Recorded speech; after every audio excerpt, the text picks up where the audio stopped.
Hi there, I'm Suzanne Mathis McQueen. I'm the author of 4 Seasons in 4 Weeks, and I'm going to give this Facebook Live one more try.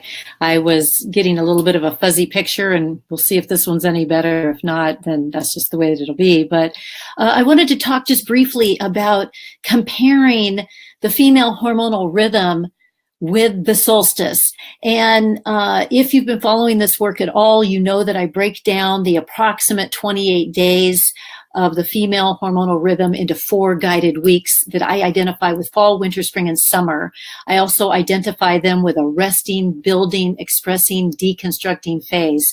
So, and this particular approach happens to identify the seasons a little bit differently than other people do. I mean, this is not the only approach that compares the cycle to seasons or anything like that. You know, that's been going on for a long time. But most people recognize the bleeding time or the resting phase as being winter. And this approach does not do that. 4 Seasons in 4 Weeks identifies the resting phase or the bleeding phase as fall, because fall itself, the season of fall, is the end of the former growing cycle. And the female, when we're on our periods, that is bleeding out the end of the former uterine lining. So it's really what we call the first week is really actually the 4th week. It's really actually the end of the former cycle, but it's just easier to count. It's easier to calculate fertility, ovulation, and all of that by starting with the first day of your period as day 1. But in reality, this bleeding that we're doing is releasing the former uterine lining. And again, like fall is harvest time. Trees are shedding its leaves from the former growth time. And so in that way, that period time identifies with fall. And as we go into winter, in the regular season of winter, starting with New Year's, we're starting over. We've got these new plans for the new year.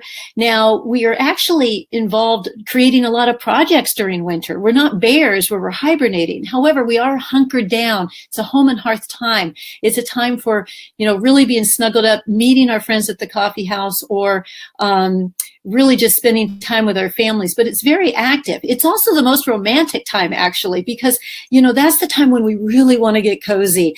Winter itself is the time that, it's cold out and we want to sleep snuggled up, skin to skin with our loved ones. So in that way, winter is like the 2nd week of the female cycle, which is the time that we're building that uterine lining again. The new one has started over. And it's the most romantic time. We are really fertile during this time. It's the time when it's best for dates and having heart-to-heart talks. It identifies with Valentine's Day. So in that way, the 2nd week, the building phase of the female cycle in the 4 Seasons in 4 Weeks approach identifies with winter. So what that means is that the solstice is the kickoff of winter. It's the end of fall and the beginning of winter. So I identify the transition between week 1 and week 2, the bleeding time and then the building of the uterine lining. That transition time, if we were looking at a calendar and comparing the female cycle to a calendar, the winter solstice would be the transition day between week 1 and week 2, because the bleeding time is, I would say it would compare with day 6 or 7, when we're emptying out. We're emptying out with that bleeding time, and we're ready to just step into our exciting life. We're done with resting, and now we're moving into action. And the solstice is all about the light. The solstice, the winter solstice, even though it's the darkest day of the year, it's really about the celebration of light, because what happens is that we go into that darkness. The solstice today on December 20th, we're really at that place of we're in the deep, longest days, the darkest, or the longest darkness, the shortest amount of light today and tomorrow. So what this means is that we've got this opportunity to go into our darkest good, cool potential, and really consider the world. And then the solstice kicks into gear, that becoming the light, that stepping into the light. And we can do that with ourselves, with our souls, you know, just step into that light, become the light. That's what we're doing during our cycle, between that first phase and that second phase.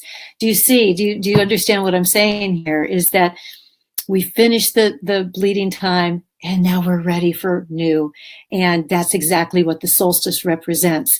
So I want you to just keep that in mind when you're thinking about the yearly calendar, that the solstice really represents. It's just a really beautiful example of that transition between week 1 and week 2. And what you couldn't have a more glorious holiday or celebration. It's just such a you can feel it, you know, it's something that you can actually feel, that change.